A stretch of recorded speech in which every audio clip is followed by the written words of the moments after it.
Hi అండి. మా ఇంట్లో అందరూ ఇష్టంగా తినే రెసిపీస్లో ఈ ఫ్రూట్ సలాడ్ కూడా ఒకటి. ఫ్రూట్ సలాడ్ అంటారో ఏమంటారో నాకు తెలియదు, కానీ ఇంట్లో అన్ని ఫ్రూట్స్ ఉన్నాయంటే ఈ విధంగా చేస్తూ ఉంటాను. ఇలా చేశానంటే ఒక పూట అన్నం అయితే తినము, ఇదే తింటాం అనమాట.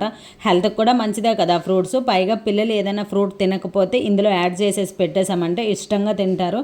మా పిల్లలు అలానే తింటారు కాబట్టి నేను ఫ్రూట్స్ అన్నీ ఎక్కువగా ఉండేటప్పుడు ఇలానే చేసుకుంటాను. చాలా అంటే చాలా బాగుంటుంది. ఇక మొన్నే మా ఆయన అన్ని రకాల ఫ్రూట్స్ తీసుకొచ్చారు. ఇంకా చేసుకోకుండా ఉంటానా, మనసు ఆగుతుందా, అందుకనేసి చేశానమాట.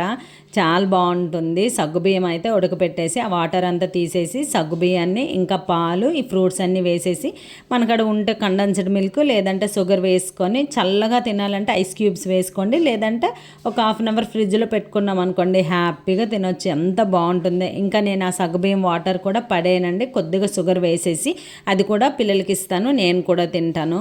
హెల్తీగా ఉంటుంది, ఇంకా ఒంటికి చలవ కూడా చేస్తుంది. వీడియో నచ్చితే లైక్ చేయండి. బాయ్.